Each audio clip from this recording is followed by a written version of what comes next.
semuanya, balik lagi dengan channel Talk to Talk. Channel yang membahas belajar teknologi dengan ngobrol santai. Sebelum kita memulai, saya ingin perkenalkan diri terlebih dahulu. Nama saya Sofi selaku host dan ini teman saya. Saya co-host Dia Aida.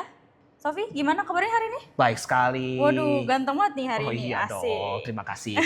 Hari ini kita kehadiran tamu sangat spesial. Tamu ini sangat banyak sekali pengalamannya. Siapa tuh kalau boleh tahu, Sob? Tanpa basa-basi lagi kita langsung sambut saja Pak Suryo. Hai Pak, masuk. Ya, mari Pak. Ya, silakan duduk Pak. Pagi Pak.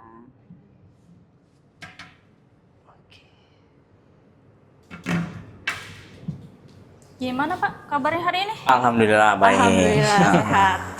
Gimana? Bapak naik apa ke sini Pak? Saya karena rumahnya di Depok, jadi naik motor aja. Oh deket ya? Deket. Lumayan. Cuman lewat Kopassus biasa, Komplek Kopassus. Kopassus. Terkenal dengan poldurnya. Waduh. Tahu nggak poldur? Kurang tahu sih Polusi Pak. tidur.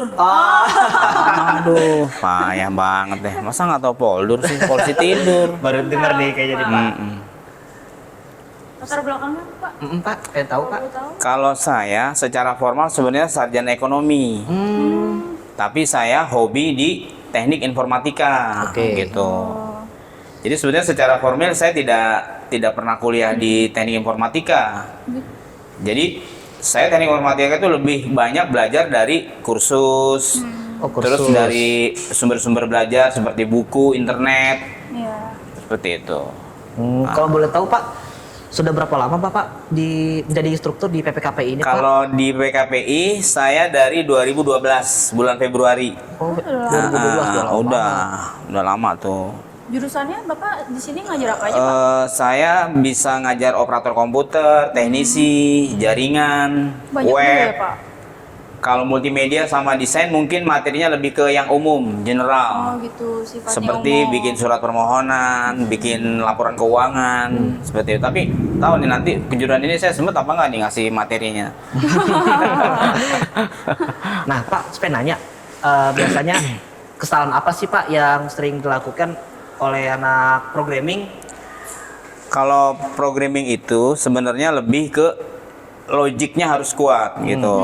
Jadi biasanya kalau di dalam programming itu yang penting adalah alur flow-nya harus jelas. Oh, Jadi oke. misalnya kalau merekam data atau menyimpan data ya konteksnya harus satu paket, tidak boleh bias dan ambigu gitu. Itu yang penting tuh logiknya harus kuat dulu. Baru matematika gitu. Matematika, waduh. Matematika baru kemampuan membuat coding. Tapi era sekarang ini kan coding bisa di copy paste dari internet. Iya. Nah, Iya, itu betul, yang Pak. tidak saya harapkan. Iya, Pak. Karena dengan mengetik coding secara langsung sama saja kita dengan menghafal gitu. Kalau Bapak belajar desain apa aja sih Pak di situ? Kalau desain kan biasanya kayak membuat membuat logo gitu loh. Logo. Atau membuat poster, ya kan, mencetak apa ya, bisa nama seseorang di topi atau di baju gitu, atau membuat name tag seperti ini nih. Oh bisa ya Pak? Bisa. Nah, kayak gini. Itu desain. Wah. Tapi memang untuk belajar desain orang itu paling tidak harus ada sekian persen bakat seninya gitu. Iya. Kalau enggak, bukannya nggak bisa, tapi mungkin harus dia struggle-nya harus kuat, perjuangannya harus bagus gitu loh, ya kan? Iya. Gitu. Nah Pak, biasanya di desain grafis itu belajar menggunakan software apa ya Pak? Kalau di PPKPI ya, itu Iya. kita pakai Photoshop, Corel Draw, terus ada lagi Adobe Illustrator namanya. Nah, tapi kalau untuk yang sifatnya lebih umum, itu kita biasanya pakai seperti Microsoft Publisher, bikin sertifikat, bikin kartu nama, bikin labeling, ya.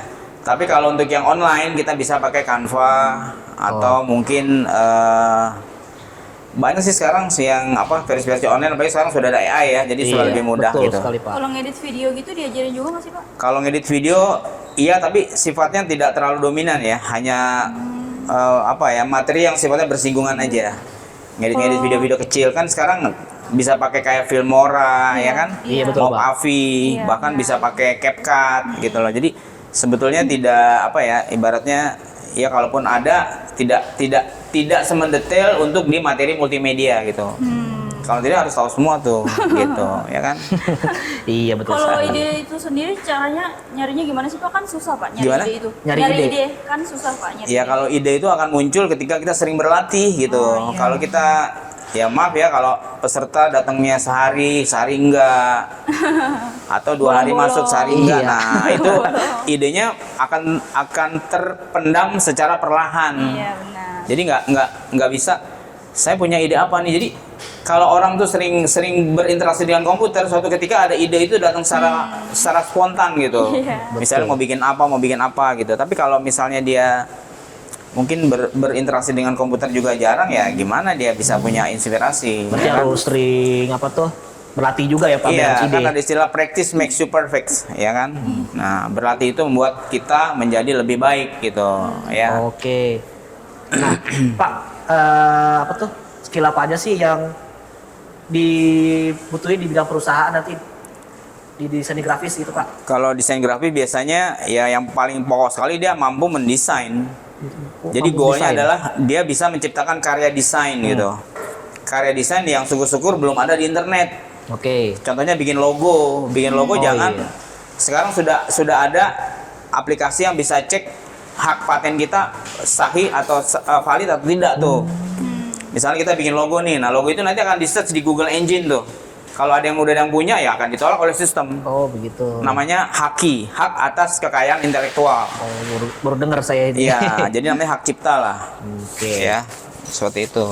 Kalau pandangan Bapak soal AI yang bisa baca kode gitu Pak? Ya, kalau AI kan itu kan sebenarnya kan tools gitu, alat ya. Iya. Tapi sebelum kita menggunakan alat itu, paling tidak kita pernah belajar secara manualnya dulu, secara konvensionalnya.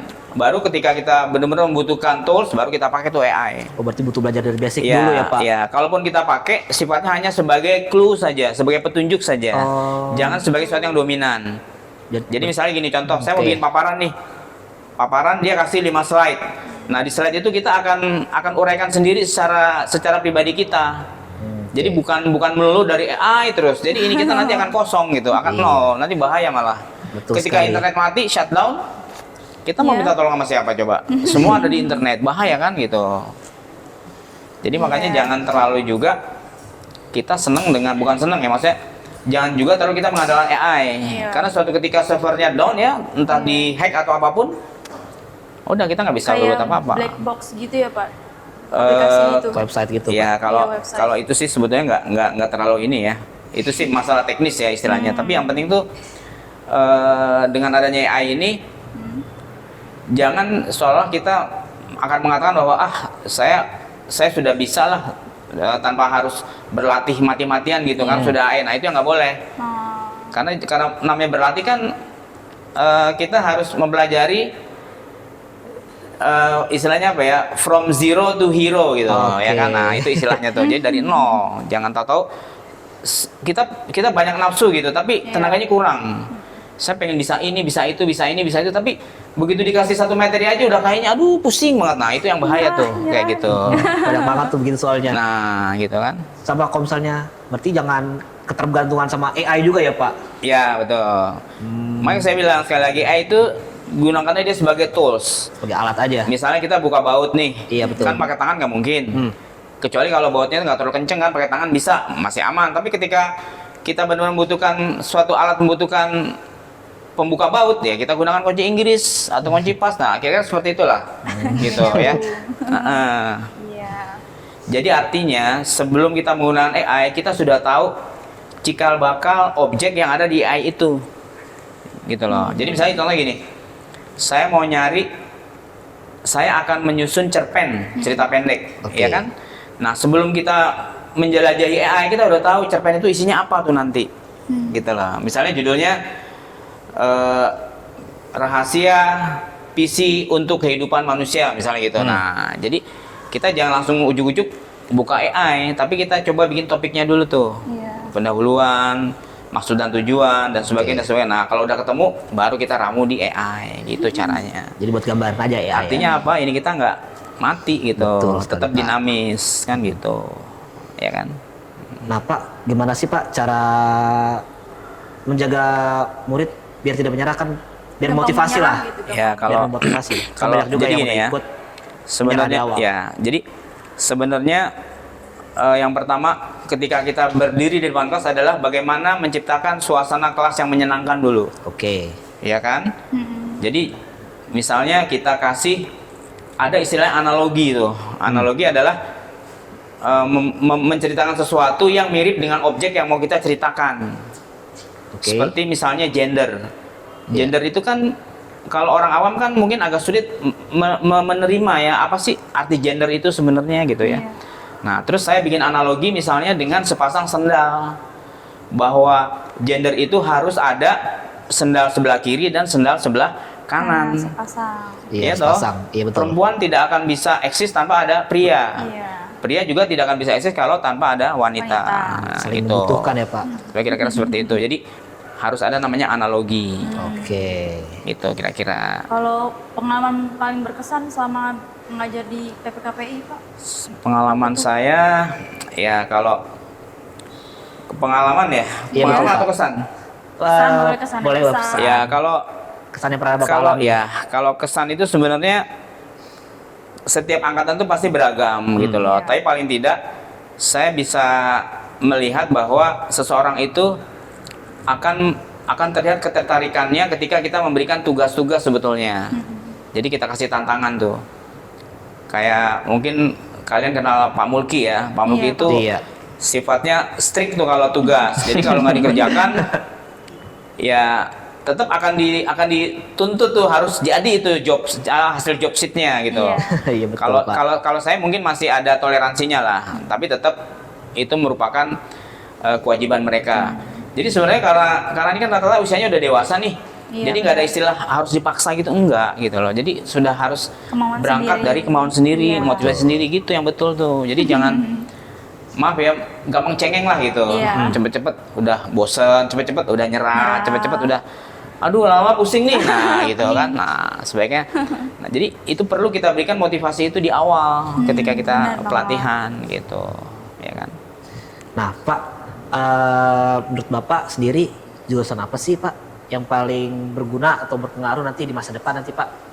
Ya, sebenarnya semua kejuruan itu kembali ke kebutuhannya dan skill orang itu yang bersangkutan. Oke. Karena orang yang mungkin skillnya di desain, dipaksakan di programming, kemungkinan bisa tapi hanya 50% misalnya lah. Jadi artinya apapun yang nanti berkembang di masyarakat terkait dengan pekerjaan, itu kalau bisa sih yang sifatnya satu garis lurus gitu.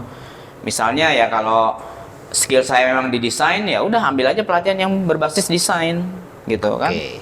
Atau misalnya kamu lebih suka membuat video-video pendek nih atau short video, Iya. ya udah karena hobi dari awal bisa langsung masuk ke multimedia. Oke. Jadi begitu nanti ada tantangan bekerja ketika interview, kita tidak akan canggung menjawab pertanyaan dari HRD-nya gitu. Karena yang nggak match kan kita belajar jaringan tapi skill kita, passion kita adanya di tata Bisa. busana misalnya kan nggak Iya. cocok tuh. Iya. Ya kan ngejahit baju sama masang kabel jaringan itu sudah sangat berseberangan. Nah, jadi kalau ada pertanyaan, memang sih semua kita bekerja keputusannya ada di perusahaan. Iya, benar. Diterima atau enggaknya gitu. Jadi Betul. kalau saya pribadi sih lebih baik ya kita belajar itu tidak hanya satu objek saja atau satu disiplin ilmu, tapi juga kalau bisa semua harus bisa walaupun hanya sekedar knowledge atau pengetahuan gitu. Tapi harus ada yang dominannya apa nih? Kan di teknik informatika ada 5 tuh. Ada multimedia, ada operator, programming, jaringan, sama satu lagi tuh ini yang apa? Terkait dengan pembuatan aplikasi di handphone. Oh. Kayak studio. Kayak apa istilahnya smartphone studio tuh ada aplikasinya. Oh, ada aplikasi itu. Betul. Nah, itu. Jadi memang kalau dibilang era sekarang ada era coding gitu Iya. kan. Iya, betul Gitu. banget, Pak. Kan AI juga coding sebenarnya tuh. Iya. Bikin prompting kan coding kan. Gitu. Kalau fasilitas sama benefit yang didapat selama di PPKP ini kita Untuk peserta? masuk. Betul, Pak. Untuk peserta ya bahan pelatihan. Iya. Seperti yang kalian dapat tuh kayak USB flash disk ya kan. Iya. Terus buku pelajaran walaupun sifatnya masih soft copy ya. Iya, Iya. kopi. Nah, terus ya komputer yang kita pakai sehari-hari walaupun suka error gitu ya. suka Katanya mau error. ganti Pak, bener nggak Pak? Ya, insya Allah nanti di 2026 itu sudah akan diperbarui gitu. Oke. Cuma sayangnya tahun 2006 saya sudah pensiun Oh iya gitu Bapak. ya. Pensiun Bapak ya. Dengan kabar-kabarnya. Nah Pak, apa sih Pak yang membedakan lulusan PPKPI dengan tidak lulusan PPKPI saat di dunia kerja nanti? Ya kalau itu saya tidak bisa secara ini ya, secara ibaratnya saya nggak bisa melihat secara kenyataan di lapangan gitu. Apakah dia lulusan dari PKPI atau non PKPI? Saya nggak bisa tebak bagaimana eksistensi dia di tempat kerja gitu. Karena itu kembali pada yang bersangkutan gitu kan. Jadi sebetulnya lulusan tuh nggak harus dari PKPI aja sih gitu, dari mana aja boleh. Yang penting kan secara individunya orang itu udah ada motivasi sendiri, itu yang penting sebetulnya. Mau belajar di Jakarta Pusat, Jakarta Timur, atau di PKPI, atau mungkin di Condet, itu saya rasa nggak ada masalah gitu. Ya, jadi jangan misalnya kita punya satu pola pemikiran, saya kalau nggak belajar di PKPI nanti takutnya susah nyari kerja, nggak juga gitu. Jadi kalau pertanyaan itu sebetulnya sih lebih tepat saya jawab ya itu kembali ke orangnya gitu, ya kan? Iya. Kira-kira seperti itu. Terus kan tadi kata Bapak masa baktinya udah mau selesai nih Pak. Habis ini mau kemana nih Pak? Saya Belajar lagi kah? Jadi gini, saya tuh di rumah punya usaha butik. Oh, butik. Namanya Vandesa Fashion. Apa udah berjalan dari lama? Dari 2011. Oh, udah gitu. lama juga. Nah, kemarin juga baru dibikin video testimoninya tuh peserta alumni yang bekerja di tempat kami. Oh, Bapak kesan ini. Ada video kesana. testimoninya Iya. gitu. Jadi dari PKPI datang ke tempat workshop saya di rumah saya di Depok kebetulan. Itu sudah dibuat kan testimoni dari peserta pelatihan kelas digital marketing yang sudah bekerja di tempat saya. Oke. Gitu. Nah Pak, itu berarti kan setelah pensiun Bapak kan di butik Pak. Nah itu emang hobi Bapak atau bagaimana ya Pak? Nah jadi gini, saya juga ada sewa toko di namanya Depok Mall. Oke. Di Dalam Margonda tuh. Nah bagaimana menarik pembeli itu, saya akan buka workshop belajar gratis. Misalnya untuk ibu-ibu UMKM. Iya.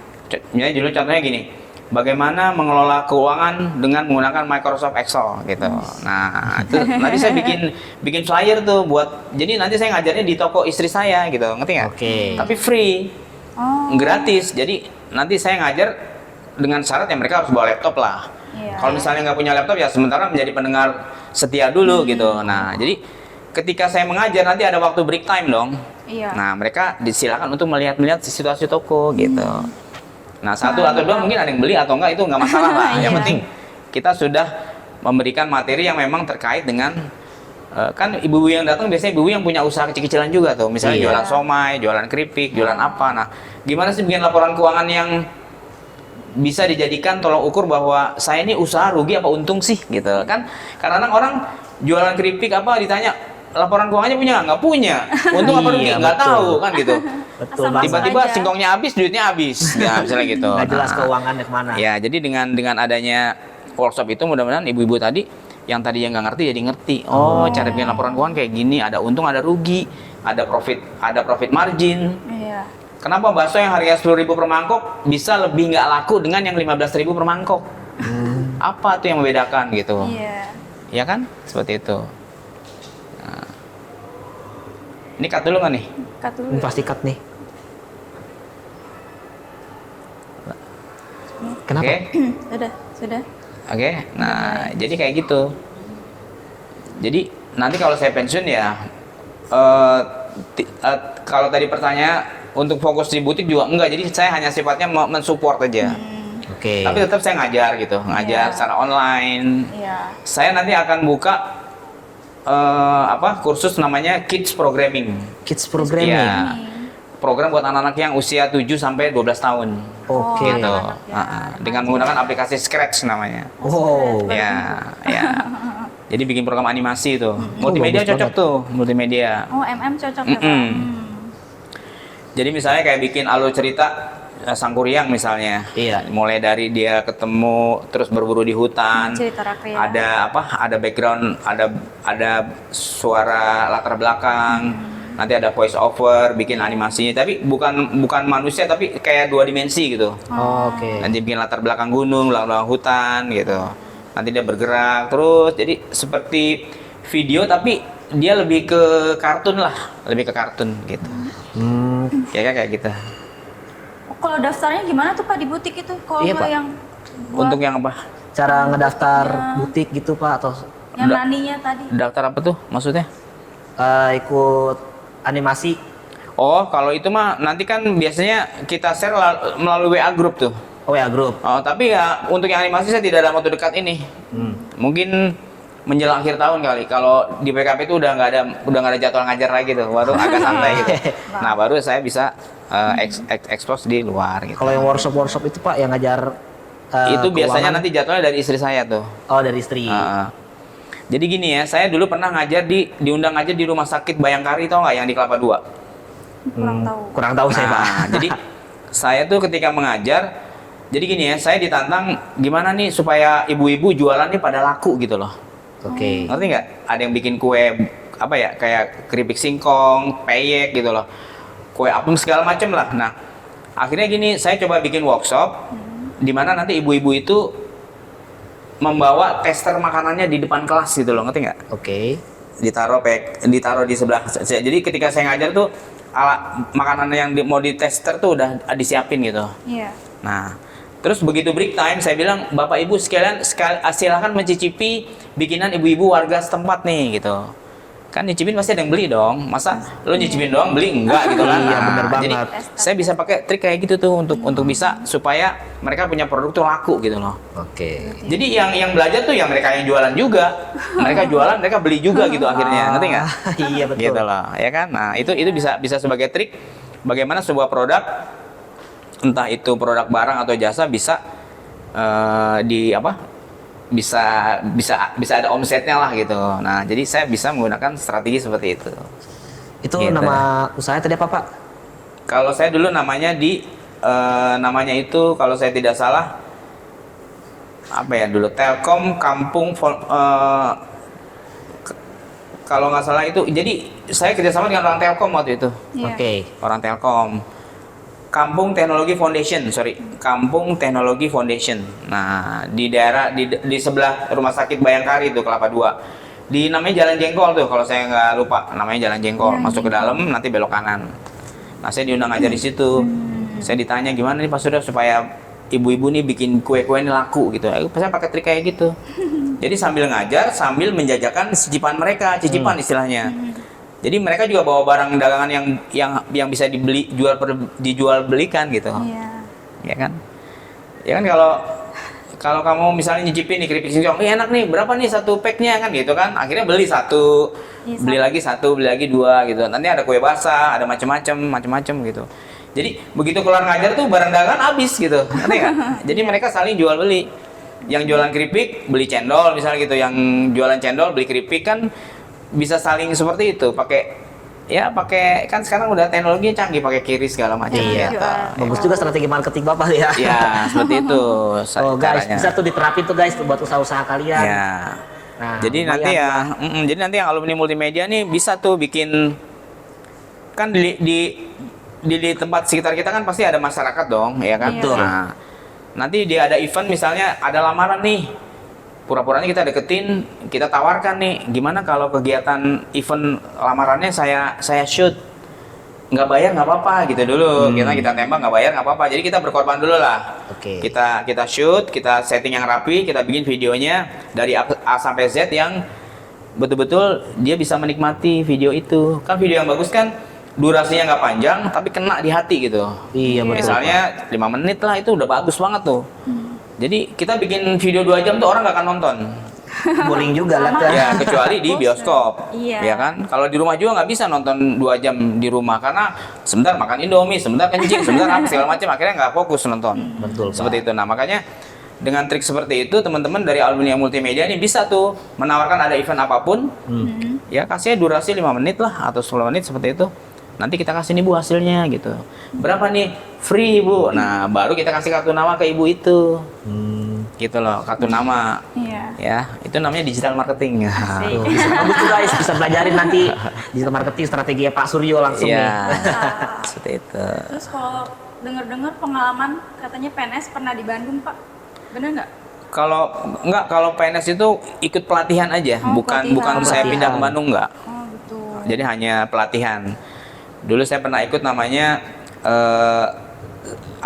statistik analisis gitu, pakai matematika. Nah, Aduh, matematika. kebetulan saya hobi matematika. Jadi kalau teman-teman mau belajar matematika boleh hubungin saya nih, gitu ya. Boleh tuh guys, Mm-mm. hubungi Bapak. Mau Nah, Pak, tips Gen Z untuk jadi pekerja PNS yang baik itu gimana ya Pak? ya kalau Gen Z itu kan sebenarnya itu istilah baru yang mungkin juga saya baru tahu gitu ya. Iya. Secara explore saya juga belum tahu banget persis secara detail gitu. Oke. Karena saya pikir itu adalah suatu hal yang wajar. Jadi Gen Z itu adalah kalau menurut saya orang-orang yang memang sudah sangat berintegrasi dengan teknologi informasi. Kadang-kadang dia itu tidak akan balik ke rumah kalau hanya tidak sarapan pagi. Oke. Tapi kalau handphonenya ketinggalan, dia akan bela-belain balik ke rumah tuh. Iya. Nah itu ciri khas Gen Z tuh kayak gitu. Saya banget itu Pak gitu. Baru tadi pagi saya ngelakuin gitu. Itu yang pertama. Kedua, anak Gen Z itu akan kelihatan uring-uringan kalau nggak megang smartphone di area publik. Iya. Betul, Seperti Pak. di mall, di halte busway. Coba di teman-teman nggak megang ini di 1 jam aja, udah kayak jangkrik kan? Iya, betul banget, Kebingungan tuh mau kemana Apalagi nih saya wifi-nya ini gitu. mati, Pak. Nah, jadi Nggak ada artinya apa? koneksi. Gen Z itu adalah orang-orang yang mungkin sudah sangat kental dengan teknologi informasi. Iya. Kenapa? Karena teknologi informasi itu fenomenanya adalah faster, smarter, dan flatter, gitu. Faster, smarter, Ya. better. Oke. Kalau smarter kan jelas dia cerdas kan, bisa kita tanya apapun itu. Jadi kalau kita mau pergi kemana nih, kan mungkin teman-teman nggak pernah nanya cuaca kan? Enggak. Misalnya gini contoh nih, saya beri contoh nggak apa ya? Nggak apa-apa, Nah, berikan. misalnya gini contohnya ya. Misalnya saya mau ke Bandung nih. Cuaca hari ini di Bandung. Suhu di Bandung saat ini 25 derajat disertai hujan ringan. Gitu. Jadi kita bisa nanya dulu tuh, misalnya. Iya. Tapi kita nggak misalnya gimana cowok gue nih, itu nggak bisa karena itu sudah pribadi kan gitu. Iya. Tapi hal-hal yang sifatnya umum yang bisa dilacak oleh sensor cuaca itu bisa dengan menggunakan ini. Oke. Jadi orang-orang luar negeri itu sudah sangat memanfaatkan ini ketika dia pergi tuh. Nah hanya saja karena Gen Z ini tidak terlalu memperhatikan hal kayak gini nih, bahaya nih gitu. Misalnya kamu kalau naik motor kan pasti nggak identifikasi dulu kan motor saya siapa apa enggak kan? Iya, nggak main pernah, ngegas Pak. aja kan. Nah itu yang nggak boleh Jalan sebenarnya. aja. Gitu. Jadi bisa nanya dulu sama dia, gimana motor gue nih gitu. Oh. Nanti dia ngasih tahu cek ini gitu. Bagus juga tuh inovasinya berarti ya, Pak. Itulah yang disebut dengan smarter. Gitu. Kalau faster sih udah jelas lebih cepat. Cepat. Kan saya kirim WA, hitungan detik udah sampai kan. Sampai. Betul Pak. Kalau flatter Flatter apa itu Pak? apa coba? Kalau bahasa Indonesia flat apa? Datar. Flat. Iya, datar. Nah, itu terkait dengan teknologi komunikasi itu kayak video call. Oh. Jadi kalau kita ngomong sama teman kita di Bandung kan seolah kita berada dalam satu bidang datar. Oh, Itu maksudnya gitu. gitu loh. Makanya disebut dengan flatter. Satu lagi tadi apa tuh? Smarter udah, letter Smarter. Lebih cerdas. Smarter udah. Jadi handphone ini identitas kehidupan kita sekarang. Orang kayak beli tiket pakai handphone, Iya, semua beli apa di pakai HP. handphone, curhat pakai handphone. Orang tuanya nggak pernah dicurhatin gitu. Gitu. Nah, Pak, apa tuh? Kasih 3 kata dong Pak, kalau boleh tahu buat untuk PPKP ini Pak. Untuk apanya? Untuk sponsor aja buat iklan biasa. Oh, Pak. kalau menurut saya sih sebetulnya kalau buat PPKI buat pesertanya atau buat instruktur nih? Buat pesertanya. Pesertanya, Biar ya. semangat untuk daftar di sini Pak. Yang pertama disiplin, Oke. gitu ya. Sungguh-sungguh dan inovasi. Disiplin sungguh-sungguh dari inovasi. Inovasi, nah. Sangat bagus sekali. Inovasi itu artinya apa inovasi coba? Perubahan? Pembaruan. Temuan baru yang jelas Oh, gitu. oke, gitu. Temuan-temuan baru. Jadi kayak bikin apa ya? Bikin desain tuh jangan ngikutin orang-orang yang lama dong. Nah, Iya, kita harus punya yang temuan baru. baru, inovasi itu namanya gitu. Gitu ya. Kalau untuk instruktur gimana Pak? Kalau instruktur ya semua orang tuh punya gaya masing-masing ya, punya karakter masing-masing gitu. Dan itu saya jamin tidak akan bisa saya paksakan. Tapi yang jelas bahwa mengajar itu perlu yang namanya metodologi itu. Metodologi itu oke. adalah cara mengajar, cara mentransfer ilmu ke peserta. Itu yang penting sebetulnya. Jadi ada istilah konotasi A, B, C, D. Audience, behavior, kemudian komprehensif dan degree. Agree. Oke. Ya, jadi kita nggak bisa pukul rata kepada peserta tuh kamu harus bisa gitu, nggak bisa. Jadi kita harus lihat situasi peserta seperti apa gitu. Harus lihat situasi juga juga Iya, Pak. betul. Oke. Oke. Pertanyaan terakhir Pak, gimana Pak cara bergabung di PPKPI Pak untuk jadi peserta dulu Pak? Oh, Sebelumnya. biasanya kalau kita kan publisnya di Instagram tuh Iya. ada link pendaftarannya kan ya, mendaftar, nanti pilih kejuaraannya apa yang diminati gitu, baru kemudian ada undangan untuk seleksi. Oke. Nah dari seleksi itu nanti akan dipilih biasanya 20 peserta kalau reguler. Nah Setiap seperti itu. jurusan. Nah Setiap harus jurusan. harus menyiapkan dulu persyaratannya seperti fotokopi KTP, Iya. ijazah dan pas foto, biasanya seperti itu. Oke. Kalau yang instruktur Pak, gimana Pak instruktur? Kalau instruktur untuk mengajar di sini, Iya, Iya. yang ASN atau non ASN? seperti Bapak. Seperti Bapak atau Kalau gimana sih nggak begitu kalau paham saya ya? dari Pemda DKI memang ada diklatnya, ada diklatnya. Kalau dari Pemda DKI sebagai PNS ya, Oh, itu jadi itu ada pendidikan dan latihannya. Oke. Kita latihannya tuh di Cives di Bekasi. Itu sebagai ASN ya Pak? Iya. Kalau misalnya yang non ASN Non Pak? ASN biasanya kita rekrut berdasarkan pengalaman dia secara praktisi. Oh. Misalnya kayak Pak Mulki kan dari perusahaan tuh, Iya. Pak siapa? Nars. Osa. Pak Osa. Pak Osa. Pak Osa juga dia kan praktisi. Iya. Jadi dia punya portofolio yang memang bisa diandalkan untuk mengajar di tempat kami gitu. Ada experience juga dia Pak? Iya, namanya praktisi. Oke. Mau guys bisa lewat Instagram atau lihat di YouTube kita di Iya. PPKPI. Atau boleh WA saya langsung nggak apa-apa. Oh, iya. Ke Saya Bapak handphone saya boleh. terbuka 24 jam. Ya. Kapan lagi kan bisa Ya, tapi jangan nanya, Pak Suryo saya nggak bisa tidur gimana nih? Nah, itu terlalu pribadi ya gitu. jangan curhat-curhat juga. Cuman boleh nanya-nanya tentang KPI. Boleh. Sama Tentang Mas Suryo langsung. tentang materi boleh, gitu kan. Oke. Bisa aja Pak. Apa tuh mungkin terima kasih Pak atas Baik. sambutannya telah Ya, datang hari juga sama-sama ya. Semoga pendengar lebih semoga- semangat nih Iya, karena Pak. Bapak apalagi pensiun nih Pak. Aduh, Pak. Iya sayang Pak. banget. Nggak usah ketemu lama lagi kita juga Pak. Oke teman-teman jangan lupa follow Instagram dan YouTube PPKPI. Saya Sofi selaku host. Saya Diaida, co-host. Kami mengucapkan sampai jumpa. Bye. Dadah.